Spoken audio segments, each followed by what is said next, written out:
But let's get in there because let's open this up. I mean, a lot of people here are associated with big brands. There's people that are associated with the 10X brand or Grant Cardone brand or other kinds of brands, and even their businesses and jobs.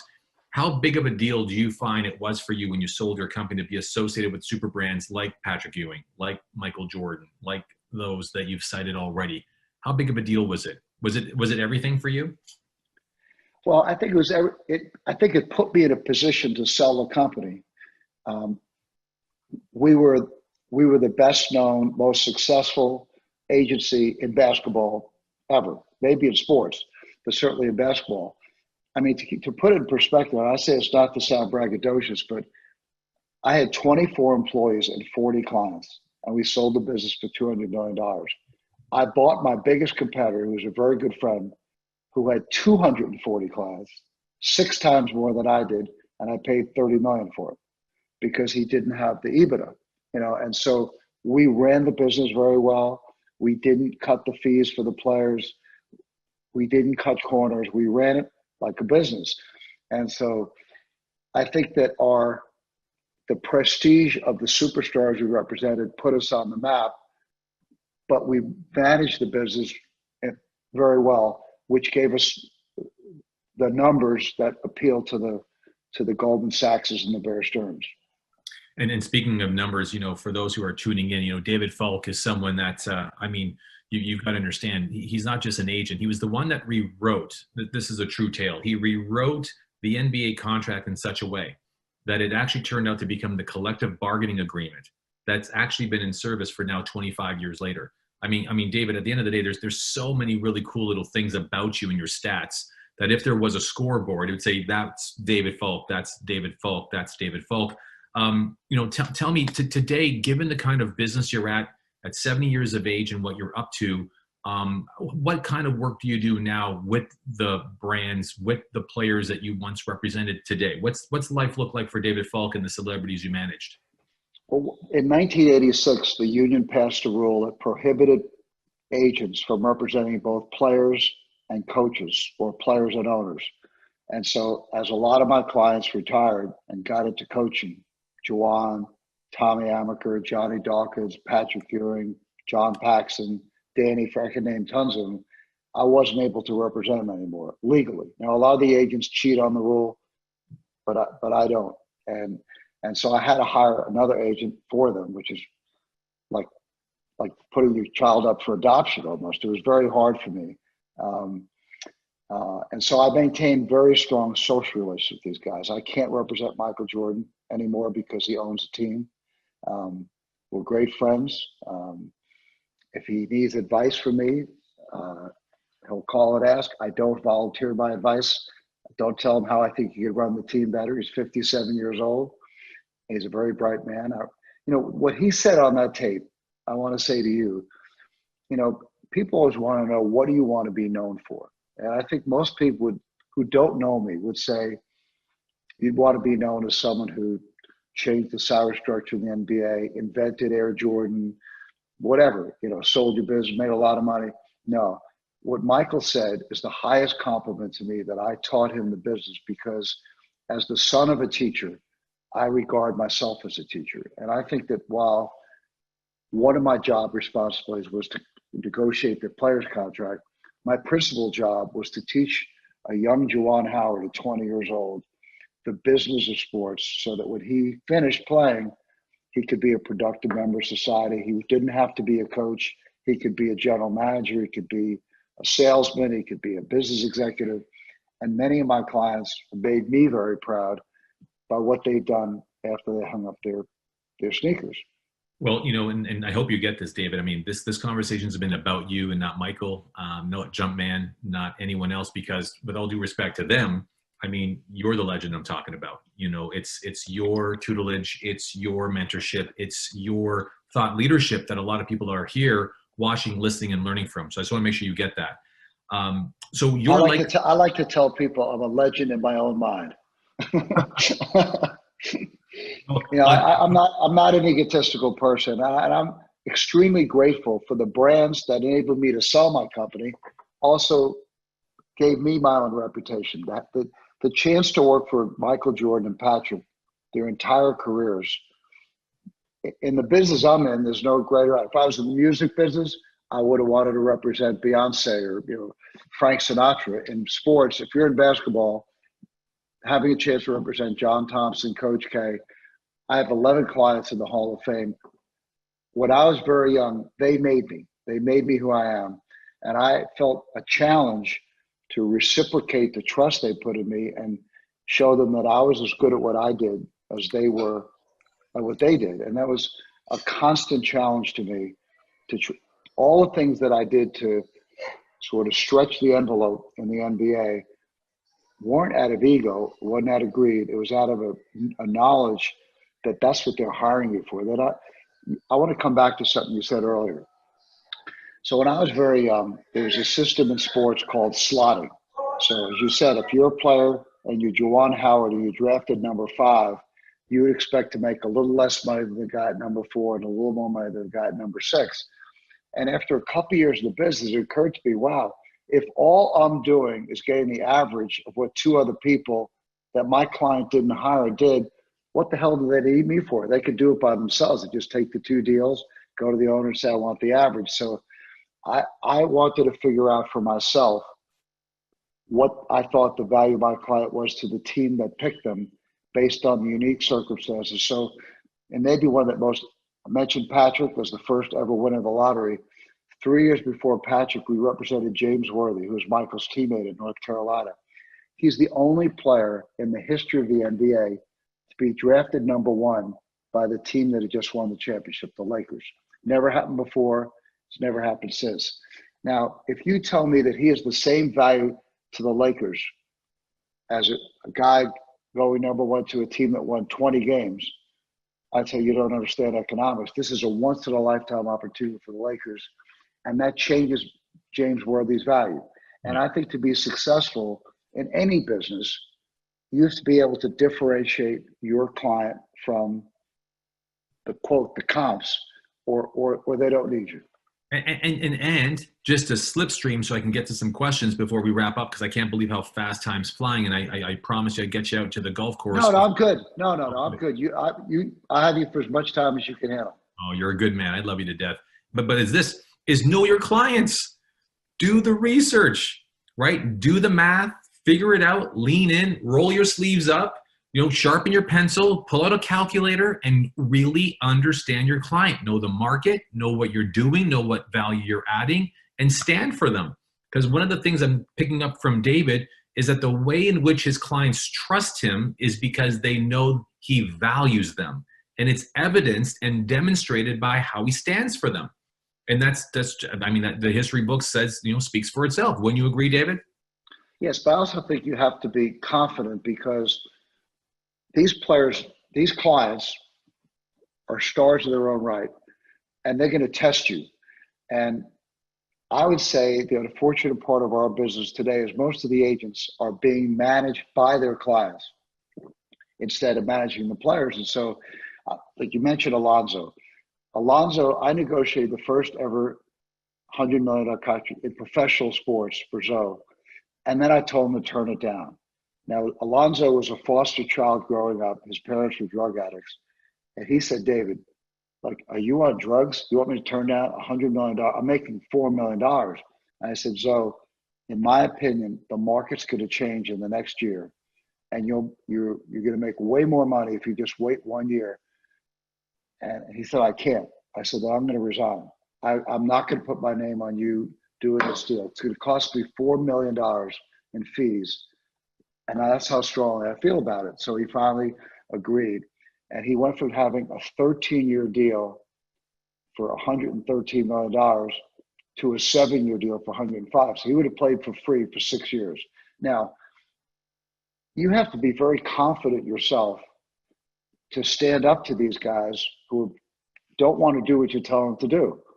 And they don't know enough, really. It's not because they're not intelligent. They're not experienced enough in business to make these decisions. So in certain ways, in a very bizarre circumstance, you're both the agent and the client at the same time. You're the agent and the principal, because the principal you're working for doesn't know enough to really make a good decision. And you have to really push them.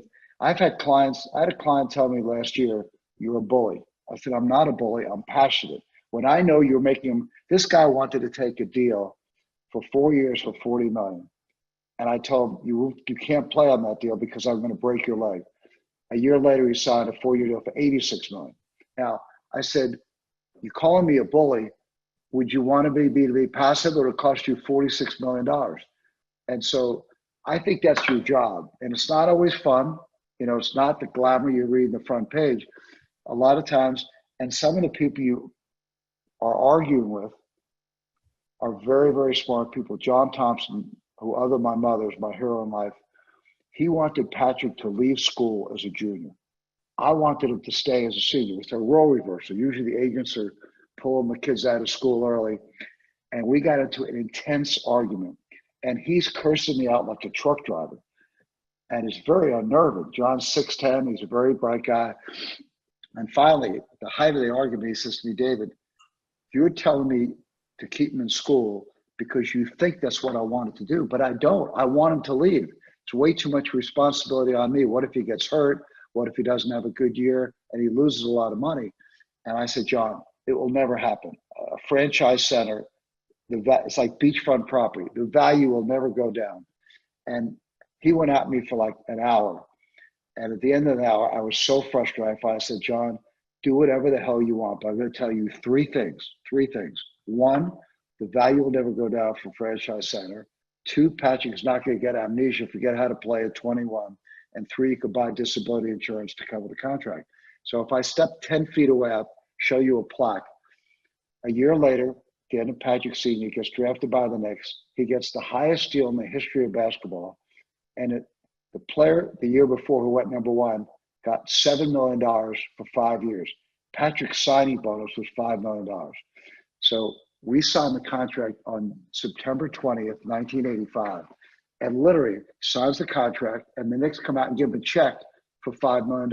I had never seen a check for $5 million. And so Patrick grabs the check. I said, "Give me that damn check." And I turn it over. I write for deposit only. He signs it. I put it in my, I take the train back to DC from New York. It's 3 hours. I go straight to a photo engraver. I had 3 bronze copies of the checks made and put on a walnut plaque. I kept one. I gave one to Pat, and I sent one to Big John. And I said, "John, I told you so. Love and kisses, David." He put the plaque up, but not the note. And now, if you think that it was fun to get cursed out by John Thompson for an hour, it was unnerving. But I knew at age 33 that if I didn't stand up to him and tell him what I really believed was the right decision, he would never respect me. Yeah. And that's like a trial by fire you have to go through with almost every major client at some time. Went through with Juwan when the team was unfair to him.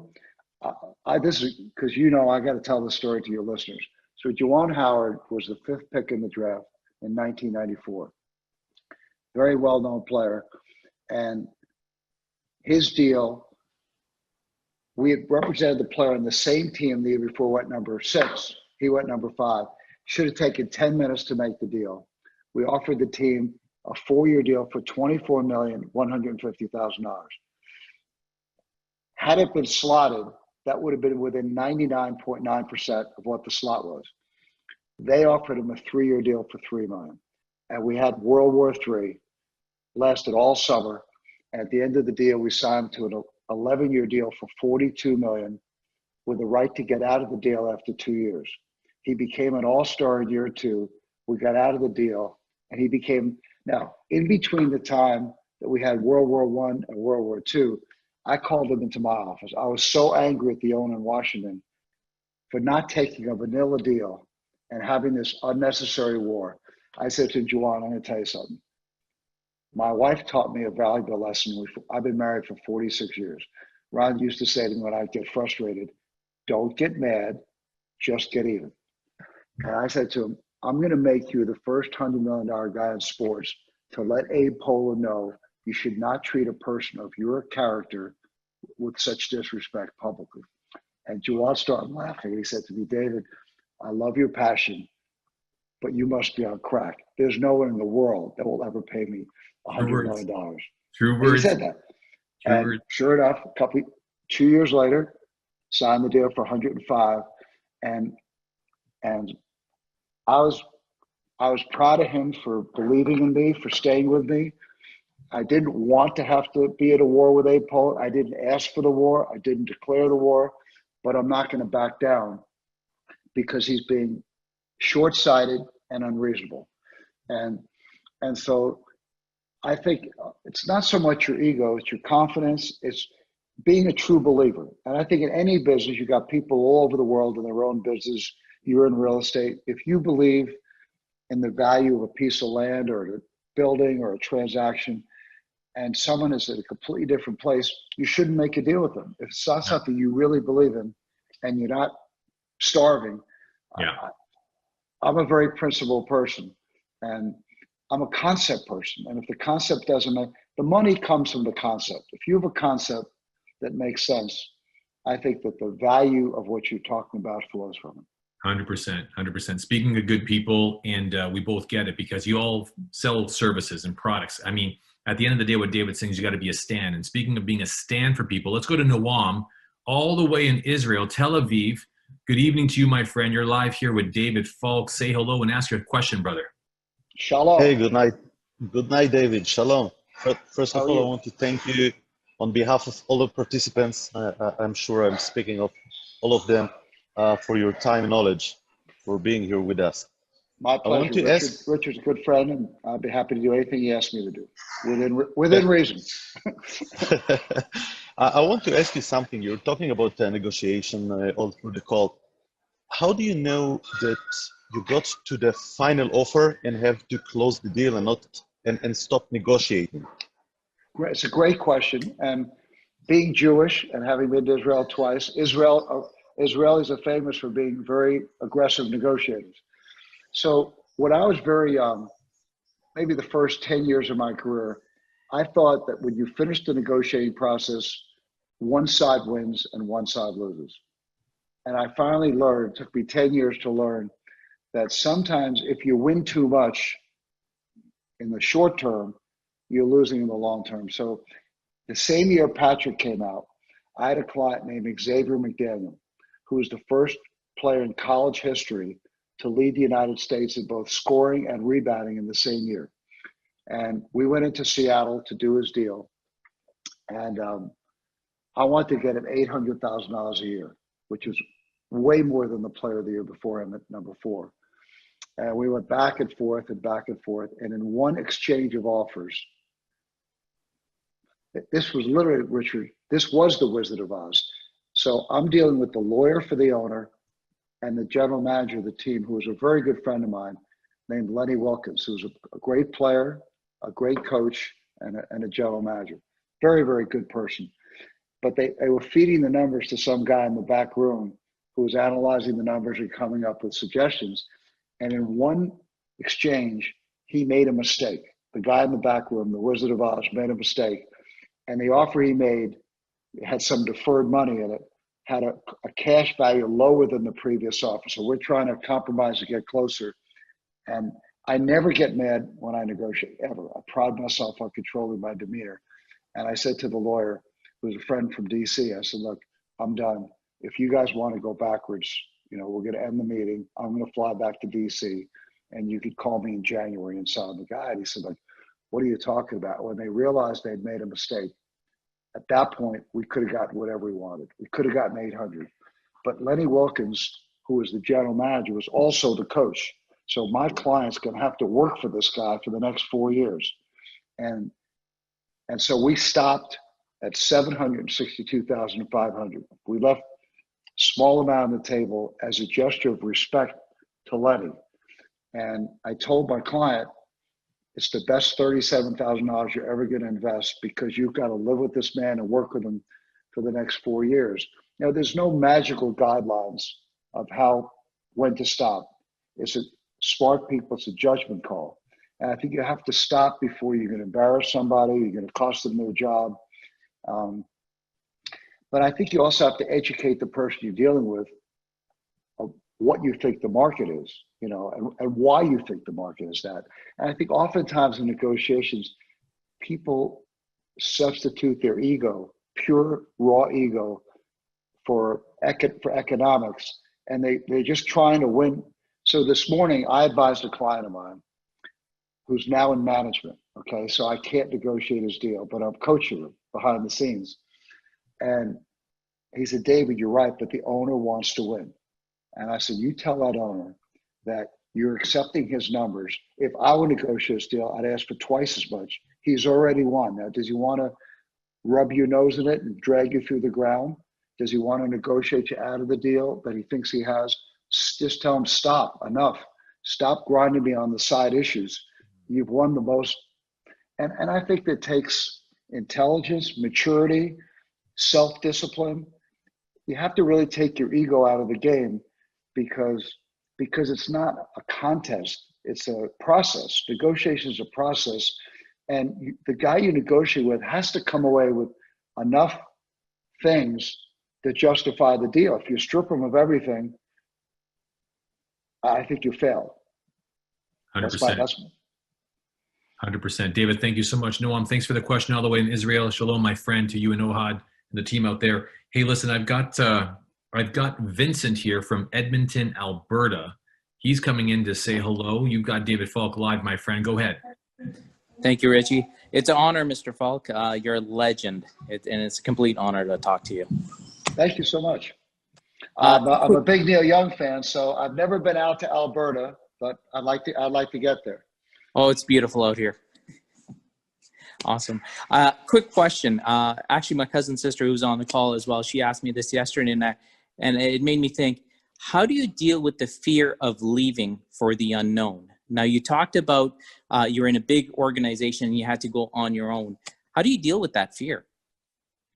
It wasn't easy, I'll tell you that. Actually, for the first and only time in my life, I actually had a panic attack on the way to meeting my boss for one of our negotiating sessions to buy the business. But I think it's a matter of principle. You know, like I don't want to be, it's like I was in an abusive relationship. It wasn't so much about the money. It was just the way we dealt with each other wasn't appropriate. And I didn't want to threaten him. I had all the leverage, but he wasn't smart enough to understand it. And as I said, I didn't want to leave, but I couldn't live with myself anymore. I got to the point where I try to rationalize it. Hey, I can handle it because I've got Michael and Patrick and all these guys. And one day I woke up, I just couldn't rationalize it anymore. I was scared to death because I had a covenant not to compete. I couldn't call up my clients beforehand and say, hey, I want you to know I'm going on my own. Will you stay with me? I could have gotten sued for that. And so I didn't talk to any of them. And I expected that there would be a certain number and they would say, hey, thanks a million. Not comfortable going with you. You're on your own. You're not big enough. You don't have enough resources. I expected to have, a certain loss. And I wasn't happy about that, but it's just something, it's like getting divorced. You reach a point and you pass the point of no return. You don't know what's going to happen. You don't have a crystal ball, but you just can't live the way you're living and you have to make a decision. And that's what I did. And I was very lucky because the clients, like when I told them, like no one thought it was a big deal. I called them up and said, hey, I just want you to know I've left ProServe, I've got on my own. And they said, like, big deal. Are you going to retire? So no. And so every single one stayed, which was very gratifying to me personally. I think I put in the work and developed the relationships. Richard and I have become really good friends because we're both inherently relationship nuts. Like I value relationships because no matter how smart you are in any business, I don't care if it's science, real estate, sports, manufacturing, when you're trying to make a deal with someone, you're going to come to a point where you're like close, but you're not there. And neither side feels they should budge. And at that point, what gets you over the top is goodwill. It's feeling that you could work with the person, you could trust the person. You're not exactly like leaving. You're not 100% comfortable, but you have a good enough feel with the person that you could make a compromise. If you don't have that feeling of goodwill, you're never going to get there. And you know what? Just to add something there, and thanks so much for that question, Vincent, all the way in from Edmonton. David, you know what's Thank you. funny? As I'll get to C-Rock here, Mike Sirocco, is David, I noticed that in relationship management, like for example, that thing we're working on, I'm making sure it happens because of my love for you. You know, No, and I feel it. so I feel it. yeah, so like my parents are on standby. You know, what I mean, I got. But my point is that when you really truly love your clients, when you love your customers, when you love who you represent, or you love what you stand for, you'll make the impossible happen because you just got to see it through. And David, you're a real champion for that. Here's the last question coming because I want to wind this down. I promise everybody we keep it within the hour, but I know we run long. But C-Rock, I know you're mobile. Come on live. You're here with David Falk, legendary agent of all great things. Go ahead, buddy. What's up, Mr. Falk? Mike C-Rock. Nice to meet you. I love the look. I love the look, man. You look like you're doing a commercial. Thank you. Thank you. I followed you and Tiger at a Pro-Am a couple years ago at Oh, Tiger's wow. Tour for You 18 saw holes. You have a nice – how bad I played. you were a little frustrated on a couple holes, but that's Yeah. all right. Hey, so you seem to have a little stubbornness in you, like myself, which can be an asset as well as a liability. Can you maybe share with us when your stubbornness got the best of you? A story maybe that where you kind of regret it maybe? Absolutely. I'll tell you a great story. So in 1984, I represented my first quarterback in the NFL, Boomer Esiason, who's now a broadcaster, who's my younger daughter's godfather, super guy. And his roommate, Frank Reich, picked us in 1986. Frank Reich holds the record for the best comeback in the history of college football and pro football. Came back from 4 touchdowns to win the game. So he got drafted by Buffalo in the 3rd round. And the general manager of Buffalo came to see me, came to my office, which is a mark of respect.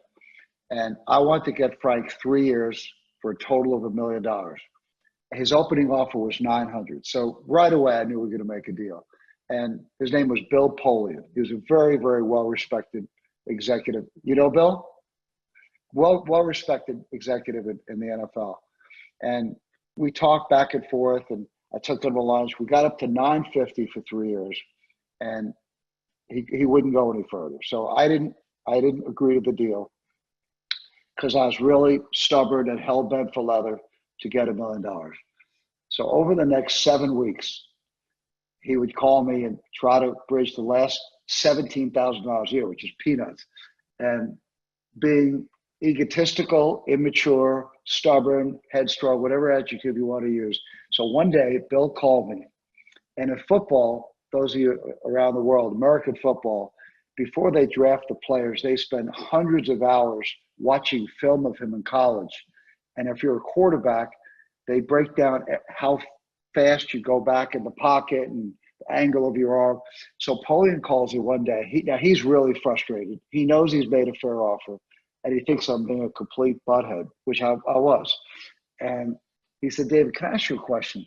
How much film, how many hours of film have you watched of your client, Frank Reich? Now, the minute he asked that question, I know he was trying to explain to me that he has a much better sense of how good Franks can be in the pros than I do, and that I'm being ridiculous not to accept this offer. Now, at the time, Buffalo had the #1 pick in the draft because they had the worst record in the league. They were 2-14, and their starting quarterback, the year before Frank was drafted, had never been drafted. He was a free agent from, of all schools, Yale University, which is not known for sports. So Bill says, how many hours of film do you watch? I said, none. Why do you ask? And he said, look, we've watched hundreds of hours of your client. We know if he takes a 5-step drop in the pocket, it's going to take him 2.1 seconds. If he takes a 3-step drop, he basically told me he knows, how he blows his nose. They knew everything about the guy. So I said, Bill, that's really interesting. Like, what do you use all that film for? Like, what's the purpose of watching all that film? I said, well, David, come on. Purpose is to extrapolate how Frank's going to go from college into the pros. I said, really? Is it really that scientific that you can watch all this film and make a very objective determination of how good the guy's going to be in the pros?